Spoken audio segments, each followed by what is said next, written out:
A great alpha handles pack affairs outside, and chores at home, my mate Luke had posted. I stared at these words. It was a post from my mate, Luke's Instagram. In the picture he was in a vineyard pruning grapes. Chores at home. Luke, who would not even help me to clean a table, was actually helping someone else. He had left this morning saying he was going on werewolf business, but from these pictures he was at a she-wolf's vineyard in our pack. A bitter smile escaped my lips as I quietly liked the post and put of my phone. Whatever was coming next, I did not know. But I knew it was over. Chapter 1. When I saw my mate Luke's post on Instagram bragging about doing chores, I simply liked it. I could feel the pack shift, the gossip and whispers were already swirling. That post felt like a mockery. Luke, an alpha who wouldn't even help wash dishes at home, was now posing in an expensive suit, pruning grapevines in the countryside. He captioned it, "A strong alpha handles both pack affairs and chores at home." Was this the territory inspection he said he was doing when he left this morning? Something in me broke as I looked at his face in that photo. Pain seeped through my chest like cold water. I took a deep breath to steady myself. But strangely, I didn't feel rage or sorrow anymore, only calm. Numb clarity. I gave the post a like and turned off my phone. Whatever storm was coming didn't matter. I didn't need the details. All I knew was, I was done. It was over. After a while, I turned my phone back on. Almost immediately, Luke called. His voice was sharp with irritation. "Alice, we're all from the same pack. Why would you throw a shady like at Doris? She's not well off, she's an Omega. What's wrong with helping her? You come from a big clan and never faced hardship. What do you even know about her struggles? Delete that like. Don't embarrass me in front of the whole pack. If you're not ashamed, I am." I couldn't believe my ears. For a random she-wolf he was snapping at me. "Next holiday, I promise I'll go with you to visit your parents in the mountains," he added. That same empty promise. He had made it so many times I'd long given up.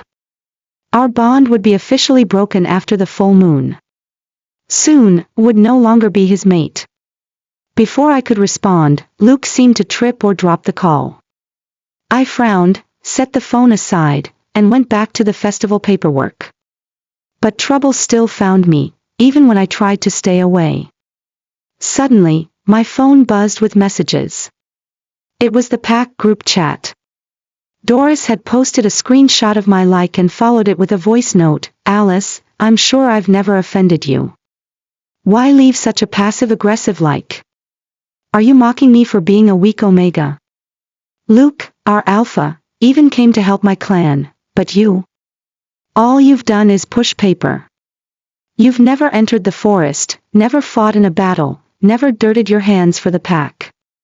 What kind of Luna does that make you?" Her message wasn't even finished before the chat exploded. Judgment flooded in.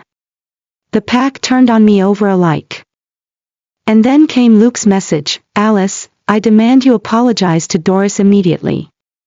Or else, you'll be removed from participating in any pack activities for a month." Apologize? For a like. His bias couldn't be clearer. And the pack, they'd made their decision.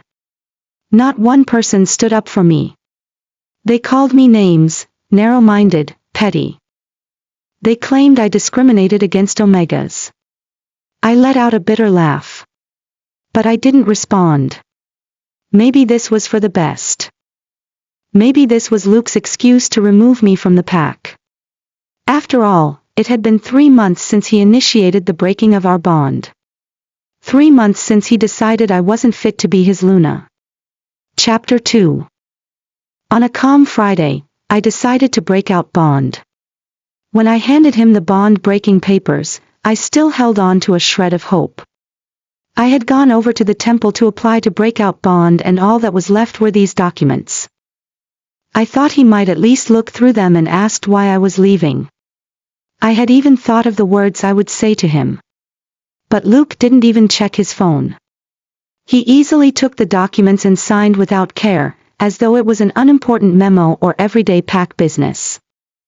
Seeing his careless behavior, pain tore through my inner wolf.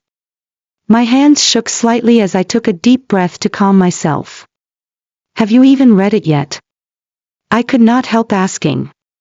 A frown seized his face as I said this, but his eyes remained glued to his phone as he continued typing furiously. Doris told me to sign it. What could be wrong with it? If you've got nothing else, don't just stand there. Leave, he said impatiently.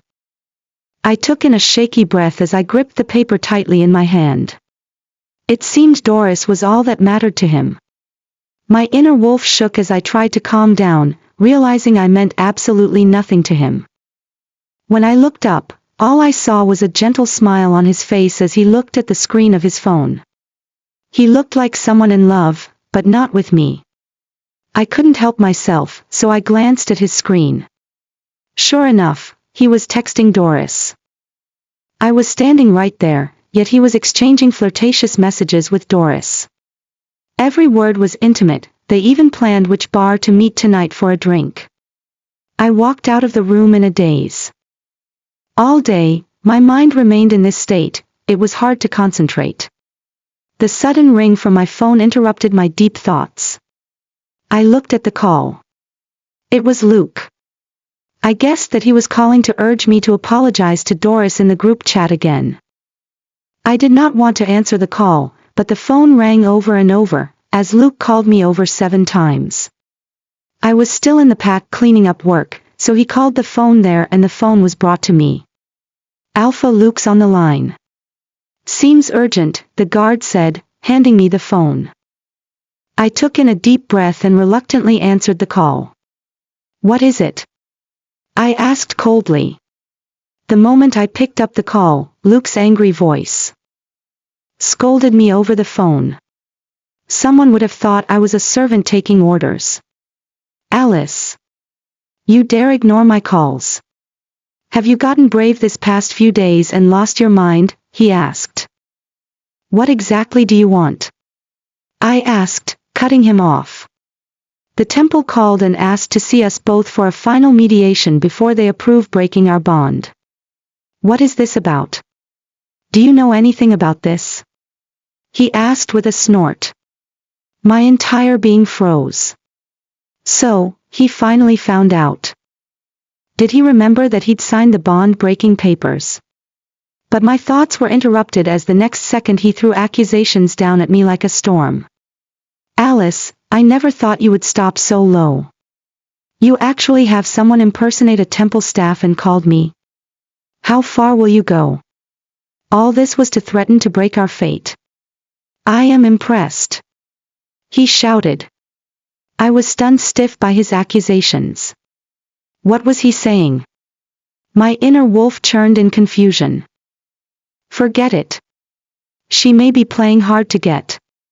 Taking out a bond-breaking agreement was to force you to go home with her, I suddenly heard Doris say. Her voice was deliberately gentle. Go to our den. For her. She actually faked an illness instead of letting me rest after a hunt, and I could not rest all day, Luke said with a sneer. I let out a hollow laugh. I recalled that night vividly. His bloody scent mixed with alcohol after a hunt made me dizzy and affected my inner wolf to make me sick. He knew this, but he returned soaked. When I felt dizzy and fell, he did not lift a brow. I had quickly called for healers and he stopped them from entering, saying they were annoying him that night, and locked me inside our den.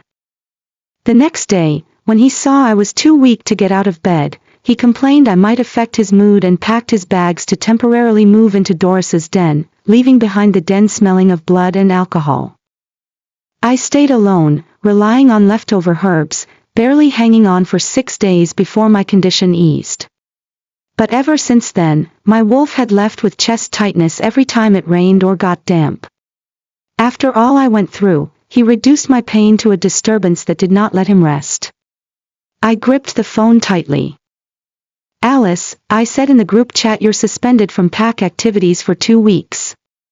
Got a problem with that?" he suddenly lying asked. "You can fire me from pack business outright. Or I can just resign." "Your choice," I answered. Luke did not seem to be expecting my response, as he paused, then his tone softened a little. I could guess he thought I was finally giving in. "Since you're showing a bit of humility, there is no need to fire you. Let's change your punishment," I heard him say. "Doris says she is willing to let go of all your side remarks, but from now on, all your share of the hunted prey will go to her. Aren't you going to thank Doris for giving you a chance to redeem yourself?" His words were too amusing, that I laughed in disbelief. Luke was always good at twisting facts like this. Was the one who was humiliated by their flirting and bond they had not bothered to hide, yet he made it sound as though I was in the wrong way. It was how it had been for a while. There was nothing Doris could do wrong. If she made a mistake during a hunt, it would be my fault for not have trained her well. If she offended a foreign pack, it would be my fault in some way. Luke always had a way for twisting everything to absolve Doris and blame me. I have long had enough of their nonsense. Thank her for the offer, but I'll just resign the position of pack administrations. It's better for everyone, I answered calmly. Before he could say anything, I hung up the phone. The moment the call ended, I realized I was still standing on pack grounds. The werewolves around were all staring at me. When I met their eyes, they quickly looked away. Just then, another call came from an unknown number. "Hello, this is Werewolf Temple. We're calling for a final confirmation. Do you and the Red Moon Pack Alpha still want a bond-breaking mediation?" "There is no need. Proceed with the bond-breaking," I answered. "Understood. Then please come collect your fate string next weekday." I hung up, letting out a long breath. 7 years of bond had finally coming to an end. I just had to clear up my belongings in the pack administration's office. I immediately wrote a formal resignation and took it to the werewolf personnel division. When the director handling my formal resignation, she scoffed and handled it quick. My eyes were immediately drawn to a pot of flowers on the table. Luke had given everyone a flower that bloomed on my birth month when we had our bonding ceremony. He had said, "These flowers have long lives, as will our bond." I had stared at the flowers too long, the director noticed. "Don't bother staring. It's not yours anymore. Your resignation's processed. You can go," she said in a tone full of mockery. I snapped back to reality, gave a bitter smile, and said nothing. My inner wolf felt the indifference the entire Red Moon Pack treated to me. There was very little they could do to hurt me anymore, but they were determined to try. I walked back to my desk to find trash had been dumped on my desk covering my belongings. On my desk were crumpled papers, soda cans, snack wrappers, while some of my personal items had all been tossed to the floor. I looked around. It was clear that news of my resignation had spread. I saw the pack watching with sly grins, clearly enjoying the show. It seemed even the smallest respect they had left for me was gone now I had resigned. I picked up my things without a words and walked out. Now I was done with Luke, I no longer had time for his pack. I used to have dreams of traveling the world, but it was not possible as Luke stayed in his territory, but now it was known the agenda again. I took a deep breath and felt a rush of freedom pour into my inner wolf. Chapter 3. Luke. But he always had responsibilities in the pack. He needed to stay in his territory. He was always too busy, even for a short vacation with his mate. Each time, I gave in. I stayed behind. I felt sorry for how hard he worked. So, for 7 years, I worked as his assistant, never once complaining. But everything changed the moment Doris arrived. Luke, the same man who had said he had no time for travel, suddenly made time for her, by shoving his work onto me. At first, I truly believed he was away on pack business. That was until Doris began posting photos on social media. In every picture, they smiled intimately beneath famous landmarks. Each caption oozed with flirtation and double meanings. I felt like a fool. All my patience and understanding turned into permission for him to treat me however he pleased. In those photos, he did all the things he'd never done for me. The proud alpha who refused to lift a finger in our home was now hand-brewing fruit wine for her family. He who once said he couldn't sleep outside his own bed now slept peacefully on her shoulder. He laughed beside her clan's hearth, clinked teacups with her elders, and played the devoted mate. All of it, things I had begged for, things I had dreamed of, he gave to her. When I saw the latest photo she posted just after I left, I simply gave it a like. No comments. Then I blocked them both. I was done. I spent the next few days quietly visiting nearby packs, waiting for the bond-breaking certificate. When I finally received it, I felt calm. A wave of relief surged through my inner wolf. I returned to the temple and picked up the broken bond string. As I stared at it in my hands, I felt light. I was no longer Luke's mate. Then I made my way back to our den to pack up the last of my things. But the moment I stepped inside, voices drifted through the hall. Luke, Doris might come from an Omega family, but she's far more dependable than Alice, a woman said. I recognized the voice instantly, it was Luke's mother. Not realizing I had entered, she continued, she doesn't have any bad habits. Well, except for the occasional drink. But once she's pregnant, she'll stop. Luke's voice rose in response, but it sounded more smug than serious. Mom, what are you talking about? Alice is my mate. Her words stung. This was the same woman who had chosen me, years ago, because of my powerful bloodline. And now I wasn't good enough. I let out a cold laugh. I had never touched a drink. I had no vices. But to them, I had never been feminine enough. So what if she's your Luna? Luke's father added. His tone was filled with disdain. You can still break the bond. Doris is solid. Much better than that good-for-nothing Alice, who only knows how to do paperwork. 7 years ago, they had chosen me for my lineage, my capabilities, my loyalty. Now, they threw it all away. My hands curled into fists as I drew in a breath to steady my wolf. I had heard enough. So I stepped into the room. Expressions froze the moment they saw me. Luke was the first to speak. His expression twisted in irritation as he snapped, Alice, so you remember where your den is. Coming back this late, is our bond meaningless to you now? Keep throwing tantrums and I'll really lock you out next time. Let's see how long you last out there. I stared at him, stunned. He still didn't realize what I had done.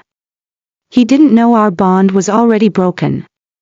He had locked me out so many times before. No matter the freezing wind or pouring rain, he never once cared. Once, he threw me out just because Doris had gotten a small scratch during a hunt, and he claimed it was because I hadn't taught her properly. That night, he held Doris in his arms and slammed the door in my face. Their laughter echoed from behind the door like blades slicing into me. And now, again, he tried to throw me out. Doris's voice floated down from the stairs, laced with annoyance. What's all this noise? Just throw her out already. I dare her to make a scene. She came downstairs, clad in silk pajamas, clearly just waking up from a comfortable nap. Luke hesitated for a moment. But his parents didn't. Throw her out. A leech like her needs to be disciplined, his mother urged.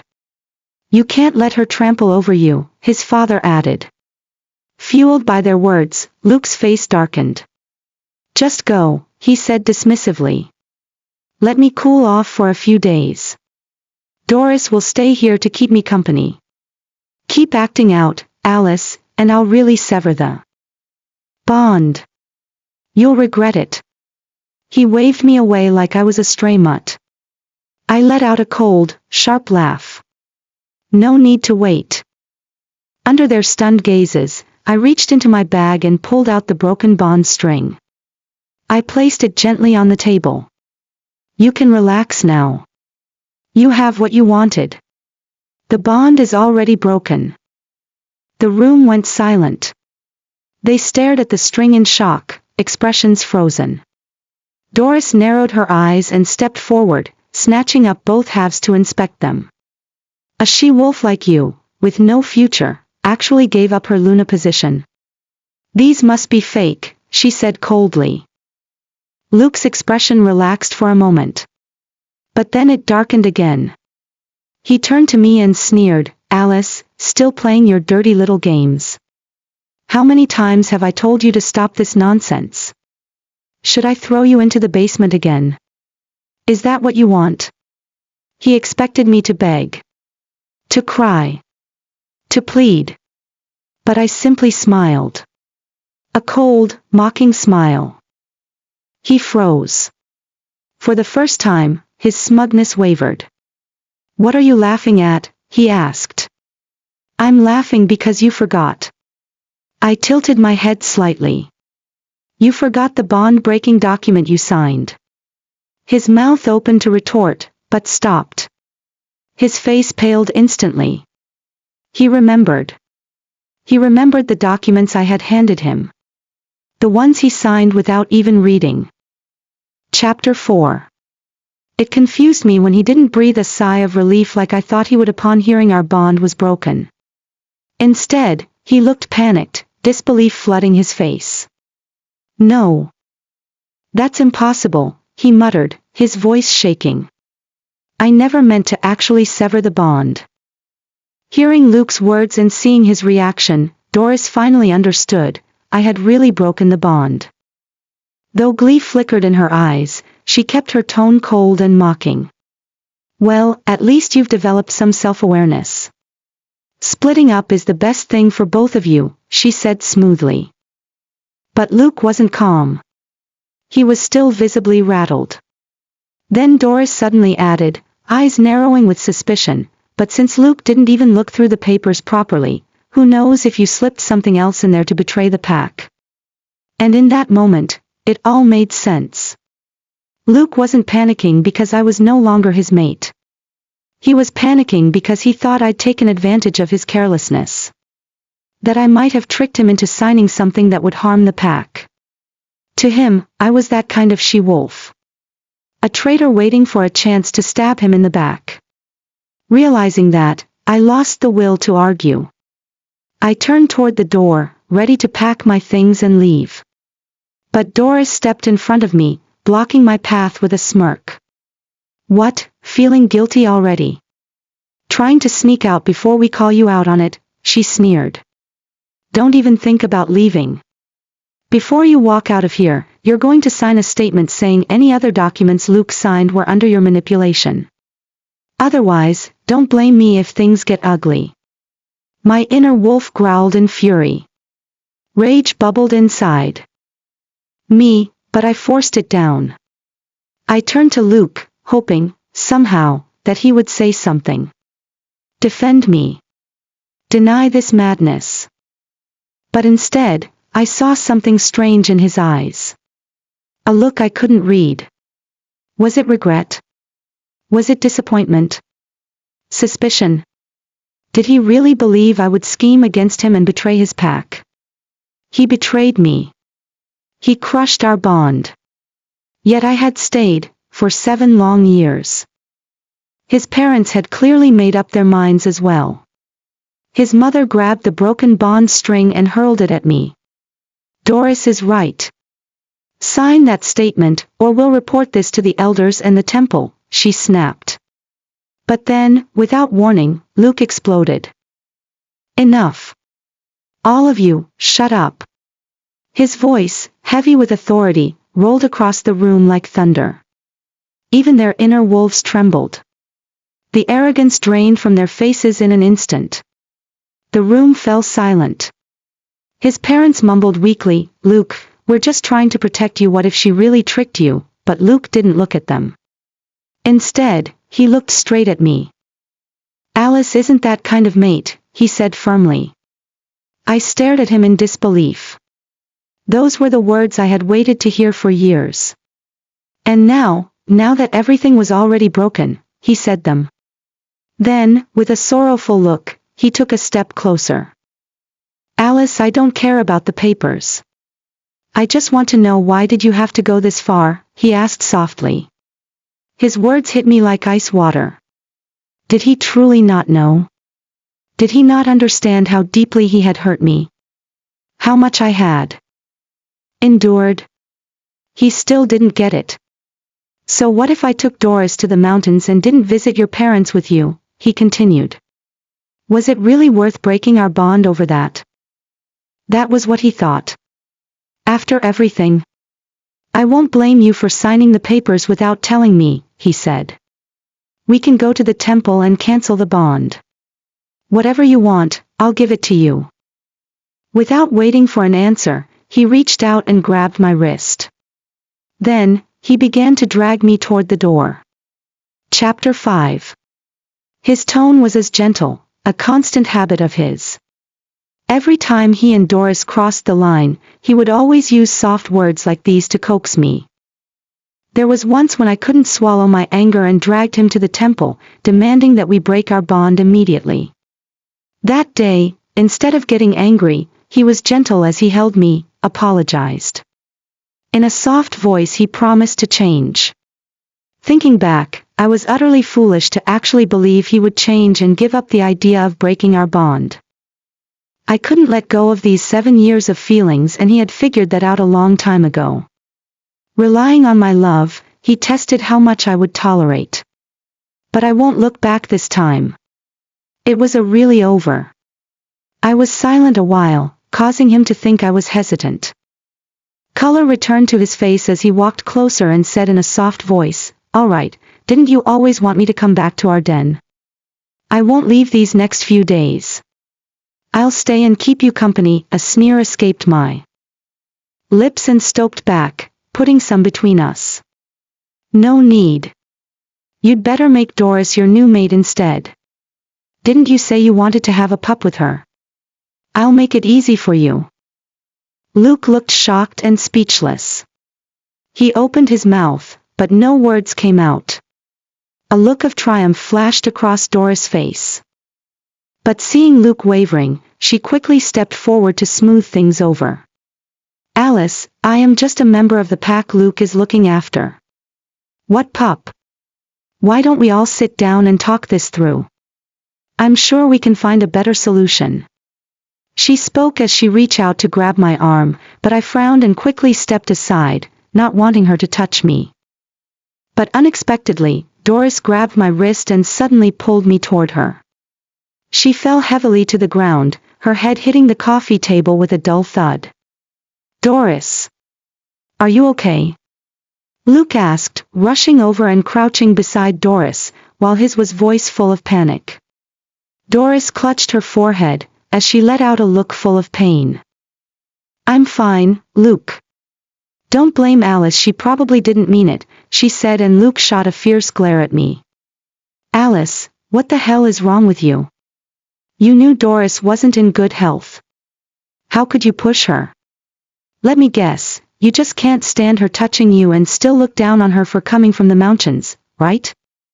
Luke roared. His strong voice came from his gut, a threat to my inner wolf. I could not believe that he was angry because he fell.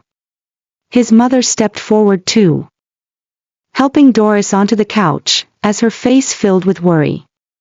"Doris, are you hurt badly? Did you hit your head too hard?" she asked. Luke sighed heavily and felt the need to explain Doris's back. "Sorry, we have all heard too many times. Doris was sick since birth. Losing her parents, she was raised by her aunt. He said that she handled all the hunting work on her own. One time while hunting, she met wild wolves and fought hard, only barely escaping with broken ribs. Luckily, a pack member found her in time and rushed her to the healer. Since then, cold air gives her chest pains. Still, she insisted on taking care of her aunt with unwavering devotion. By the time he finished, both Luke and his mother had tears in their eyes. His mother gently patted Doris's hand, moved, "You're such a good she-wolf. Luke could be with someone like you, I'd feel at peace," she said. "Auntie, taking care of my aunt and treating Luke well, that's just what I should do," Doris said softly. Her tone was so humble, one would have thought she was the moon goddess child. As they acted, I was only filled with disgust. When she first joined the company, I had looked into Doris's background and the truth couldn't be more different. Living with her aunt was true. But the hunting was all done by the aunt and others in her pack. Doris was spoiled and entitled and refused to hunt, always letting others do it. As for that wild wolves incident, I found out that she had faked the injuries just to get out of a big hunt she was supposed to join, feigned injury to earn sympathy. I had once told Luke all of this, but he didn't believe a word. He had said I was trying to smear Doris. I recall that I had even pointed to the calluses and scars on my own hands, the ones I got from helping my grandfather during a hunt as a child, trying to prove I knew what real injuries would look like. While Doris's delicate, soft hands clearly had never experienced a real hunt, I had. I recall the sneer on Luke's face that day. "Drop the act. You were born a pampered large clan wolf. What would you know about hunting? You'd even hurt yourself just to frame Doris. Your scheming runs deep," he had said. I recall the pain that tore through my wolf that day. I could not believe he looked down on me and my words were not worth half of Doris. True that I was raised in a strong clan, but I spent every haunt festival in the mountains, going in the hunt with my parents and grandfather. But none of that ever mattered to Luke. The thought that he did not even know this about me was laughable. In his eyes, there was only Doris. Chapter 6. "Doris, can you move? Just to be safe, we should take you to a healer," parents asked as they helped Luke support Doris out the door. All through this, not one of them looked at me again. It was as though I was invisible. You would think if I was the one at fault. That was fine. At least now they were gone, would be no one to disturb as I packed my suitcase and headed straight for the airport. My first destination, a quiet little coastal territory. I received a message from Luke just as the flight attendant reminded passengers to power off their phones. It read, "Doris is fine. Let's talk when you get home." I resolutely turned off my phone, not forgetting to delete the message before that. I just wanted a good night's sleep and those thought of starting a new journey filled with energy. I found a hotel to eat after I arrived. But I had not stayed a day in the hotel when Luke actually tracked me down at the hotel and knocked on my door. When I had first heard the knock, I thought it was room service. But when I opened the door, I was stunned to see that it was Luke. He was dressed in a sharp suit, and wearing a familiar smile. It was a look that he had on when he wanted to coax and flatter me. When he saw me, his grin widened as he stepped inside. "Alice, really? Booking a hotel all the way out here just to get some space? You're something else. If I still did not have your scent and a werewolf in the airport did not spot the plane you took, I'd never have found you." He chuckled, clearly proud of himself.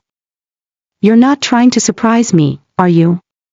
Come on, we've been married for years, no need for the dramatics." "Where's my gift?" he asked. I paused his words. Was he pretending our bond is not broken? Beside, we hadn't celebrated a single anniversary properly for years, not even birthdays. On every festival, I'd watch his gifts appear on Doris's social media. He took her to these festivals as his partner when I was his mate. He did not care that Doris posted this. He gave her gifts chosen by him, delivered on time with a handwritten note. Me? I hadn't even received a proper gift in years, nor did he bother to take me to those festivals. You're mistaken, I said flatly. Today isn't our anniversary, I said flatly, as though I was never his mate. Luke's smile froze for a second. But then he laughed it off and pulled out an exquisite gift box from behind his back. What does it matter? I brought you a gift anyway, he said. I looked at the carefully wrapped box but made no move to take it. All this is not necessary. You can take it back, I said. He ignored me, placing it on the table and opening it himself. I remember you didn't even have a decent dress. That won't do. Try this one on, I want to see if it fits, he said, as he pulled a velvet evening gown out of the box and spread it before me. I instantly protected my nose and stepped back hurriedly. Don't you remember I'm allergic to velvet? I said frantically. He froze, clearly caught off guard. Then quickly stuffed the dress back into the box, his smile awkward. Ah, right. Sorry. I forgot, he said. My wolf frowned at this. Luke always forgot everything about me, but remembered all of Doris' preferences. He would even buy velvet things and try to force me to use them. He had once said, "You'll stop being allergic if you just get used to it." There was a time I had an extreme allergic reaction only to realize that those things he bought weren't even bought for me, but were originally for Doris. The memory angered my wolf slightly. Luke walked over, trying to hold me, but I stepped back quickly. If you've got something to say, then say it. Don't touch me, I said. He froze, clearly not expecting me to speak with that time after all his attempts at coaxing me. He probably felt I should have softened by now. Luke lowered his head, his voice laced with pitiful softness. Alice, don't be mad at me. Come back to our den with me, please. I'm really here to say sorry for what happened with Doris. It was my fault. But I only cared for her as the alpha of the pack and nothing more. That I have never considered breaking our bond. And I believe you wouldn't want to throw away 7 years just like that, right? I looked at him as though he had grown 2 head. My wolf could not believe his word. So you expect me to just stand by and watch you flirt with Doris? I asked. He lifted his head abruptly, eyes wide with shock. How can you say that? There's nothing between us. I am just helping out an Omega to fit in, like I would do with any Omega. You know her background.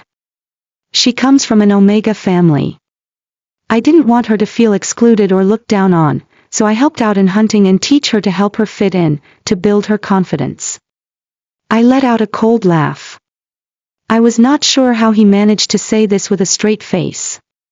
Oh, she fit in, all right. She fit in so well, his parents want her as his mate. If that's the case, why don't you just buy her a few safe territory? Let her hunt without fear of danger. Then she won't feel so inferior, I suggested. How could I do that? He scoffed, not even hesitating. She finally got a chance to make it in a large pack. I can't just send her away just because you don't like her. I shrugged. I did not actually think he would do it. I just wanted to annoy him. Then leave. We have nothing more to talk about, I said, tired. His face darkened. He slammed his hand on the table. Alice, I thought you'd have matured a little after all these years of living in my pack.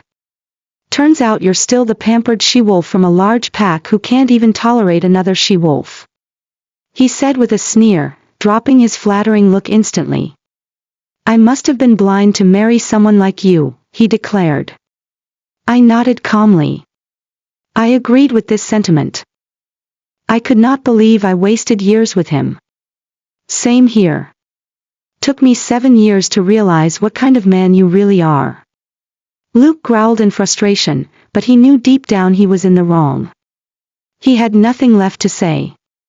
He had tried everything, from coaxing to bargain, exhausting all his usual tactics, but it failed. Just wait. You'll regret what you said today, he declared with a glare and stormed away, slamming the door on his way out. Sure enough, a few days later, I quickly realized what he meant by, "You'll regret it." I had blocked both him and Doris. Luke must have found out, because he deliberately had someone from his pack send me their recent photos. These photos were even more intimate than the ones Doris used to post. It was laughable. One of them even showed the two in bathrobes, leaning close together on the couch. These looked to be deliberately taken. Luke had posted them himself on social media, publicly announcing his relationship with Doris. After sending the pictures, the she-wolf who sent it, left a message full of mockery. It read, "Your own man ran off with another woman. You've really hit rock bottom." But I felt nothing when I saw those photos. My wolf felt no anger or heartbreak. What a waste of time, was all I thought. The territory I was in had beautiful sunset, I would rather be looking at. I didn't reply. Just put away my phone and continued my journey. I spent 2 months traveling to many territories, camping with other packs. The scenery and stories, each one healing me in its own quiet way. I remembered how, when we were still together, Luke always said only outcast werewolves like to travel. He'd tell me to settle down, act level-headed, stop being like a wild werewolf. He did not even care about taking me to gatherings with other packs. And yet, he was more than happy to take Doris to those gatherings to interact and see other territories beyond the pack. He'd say being with Doris made him feel unrestrained again, like he had felt in his youth. Now I know that when someone stops loving you, everything you do feels wrong. Looking at the map, I noticed my next destination was close to the small territory where my parents lived. So I decided to drop by and visit them. But the moment I stepped into the house, I saw the last person I ever wanted to see. It was Luke in the living room with my parents. He stood up immediately when he saw me. "Alice, please don't be mad anymore. Come home with me," he said, looking completely flustered. I quickly noticed he had red eyes and sounded choked up as he talked, as though he had been crying. My parents didn't know what had happened, as I had forgotten to tell them, so they were comforting him with gentle voices. "All mates fight. No matter how bad it is, just talk it out. Alice, come on now. Be the bigger person and cheer Luke up." They joined him to convince me. It seemed that, he had not told them that I was no longer his mate. I had forgotten, and later, I hadn't planned to say anything, as didn't want them to worry. But since he wouldn't, and was trying to milk the situation, I would do it. "Dad, Mom, we got broken our bond 2 months ago," I said plainly, my tone as calm as if I were talking about someone else's life. Luke flinched at this. It was clear he was not expected some to actually tell my parents right there. My parents looked troubled. "What happened between you two? Was it really that bad?" They turned to me and said in a whisper. "Ask him," I replied simply. Luke seemed to turn to stone as he was sure of what to sod. Seeing him this way, my mother felt anxious.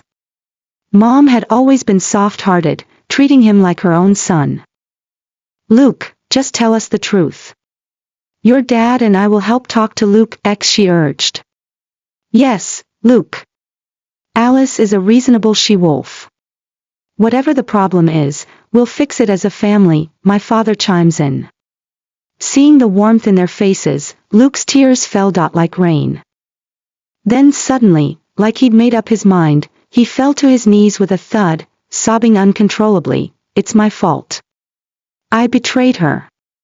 That's why she broke our bond me. But I swear I've realized my mistake. Alice, I'm begging you. Please give me another chance. I promise I'll never make the same mistake again." My mom froze, clearly shocked, and her expression darkened. My dad was furious and pointed at Luke in anger. "Our family will never accept someone unfaithful. Alice will never forgive you. Get out. Don't you dare come here again," he growled. Luke hurriedly bowed his head and begged in panic when he saw their reaction. Alice, please. I've already fired Doris. She'll never come between us again. If I had known she kept targeting you in the pack, if I'd known she used my name to approve our bond breaking, I would never have forgiven her. Please come back. I can't live without you, he begged, tears running down his face. This before. But you didn't listen. You only ever defended her. Let's be honest, Luke, her tricks weren't groundbreaking. Anyone with a bit of effort could have seen through them. But your heart had fallen for her, so you didn't have the time to look at me, I said coldly. If you hadn't been so busy flirting with Doris, maybe you would have looked at the bond-breaking file I handed you, and maybe we wouldn't have broken our bond so fast. Don't blame it on her. You destroyed this relationship with your own hands, I said in irritation. Luke shook his head violently, crying so hard he looked like he might faint. Alice, please, you still love me, right? Tell me you do, I shook my head. His trembling gaze locked onto mine, and I spoke slowly, I don't love you anymore. And if you're honest, you don't love me either, do you? He froze at this. He seems to realize I would not look back.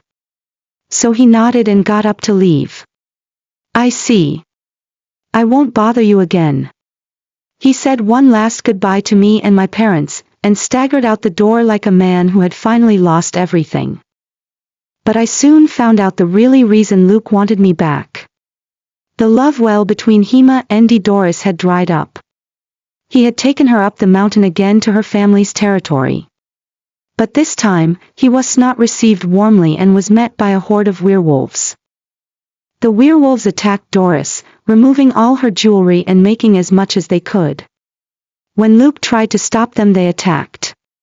Even though he was an alpha, he was facing an entire mountain full of werewolves. They soon overwhelmed him and he was beaten and locked up. It took him almost dying for the werewolves on the mountain to take him to a healer, fearing his clan's retaliation. After escaping the hospital, Luke came straight to me, as his love for Doris seemed to have dried up after the humiliation. He thought if he begged hard enough, I'd forgive him, that I'd come back. But what he didn't know was that during those very days he was trapped in that storeroom, Doris had already changed. She had taken to him several humiliating pictures of the beaten-up Luke and started blackmailing him, threatening to expose the humiliating photos she'd taken of him in the village, if he did not hand over some territory to her. He came to me to salvage his reputation. As long as I agreed to be his mate again, he could refute the pictures as fake, saying he was busy pursuing me back. I was no longer the Alice who'd once walked through fire for him. That day, after he left the clan, I continued my journey. I went to a southern island, watched the sunrise as sea breeze kissed my cheeks. Then to the snowy mountains up north, where I stepped through the snow and listened to the wind whisper through the pines. With every new place I visited, my heart grew calmer. The memories of Luke and Doris left with the wind, rain, and dust. 3 months later, I received an email from someone in Luke's pack. Attached were several photos. In them, Luke and Doris stood in front of the healer's office. In the photos, Luke looked haggard as his clothes wrinkled and worn, like a discarded rag. Doris, on the other hand, was all smiles, clutching what looked like a contract in her hand. She looked smug with a victorious look on his face. The email wrote, Alice, leaving him was the best thing you ever did. The pack is completely under her thumb now. She's practically taken over the pack. But this meant nothing to me. I smiled and continued on my journey. Chapter 8.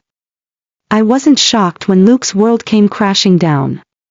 He had been blinded by Doris's innocent act, and his own stupidity had ultimately led to his downfall.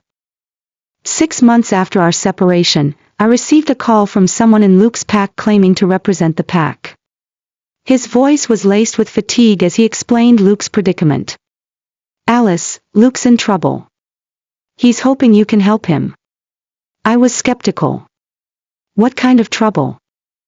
The werewolf hesitated before revealing that Doris had used Luke's signed documents to sell over territory and land tapped belonged to he pack to other packs. This caused a lot of issues as the pack tried to get them back and have been in a territory war for a while. Luke has lost his place as the alpha and is in need of my help. He said if I become the Luna again, they could make Luke the alpha again, and with my powerful clan, they could suppress the other packs. I laughed coldly.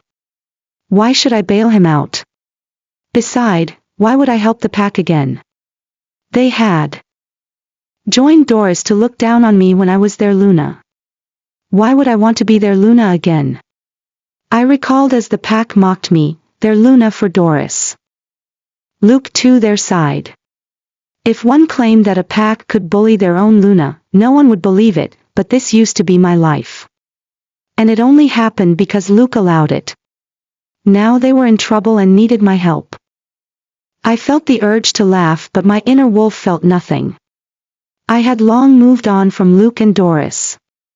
Why would I put myself back in there? The werewolf's voice took on a pleading tone. Luke said you're the only person he trusts. He knows he wronged you, but he hopes you'll help him, help the pack for the sake of your past together. I remained silent, memories of Luke's past affection flashing through my mind. But I knew that person no longer existed. Tell him I won't help, I said finally. After hanging up, I gazed out at the sea. My inner wolf felt a sense of calm. I was a new wolf. I no longer have Doris and Luke in my reality. I would not look back at the past. Months later, I heard that Luke's pack had lost several battles and had dropped to a small pack, and he'd lost everything. He had now moved with the pack to another territory. I had moved on, settling in a mountain clan and opening a small bookstore. It was a peaceful life, filled with the joy of sharing stories with pups running about. One evening, Luke appeared at my doorstep, looking worn and aged. He stood there for a long time before speaking. I did not expect to meet him again since his pack had moved. It seemed they had not moved far from me. I looked at the once alpha with dead eyes. It was as though I was seeing a stranger. His worn-out look had nothing to do with me. Alice, I just came to see you, he said, his voice barely above a whisper. I looked at him calmly, and he knew I had moved on. I've never stopped thinking about you, he said, his eyes reddening. I smiled faintly. But I've long stopped thinking about you. He stood there, frozen, before turning and walking away. I watched him leave, feeling nothing. Our past was exactly as it was called, the past. I closed the bookstore door, looking up at the evening sky. Tomorrow would bring new stories, new adventures. Luke was just a footnote in my journey, a reminder of the person I used to be.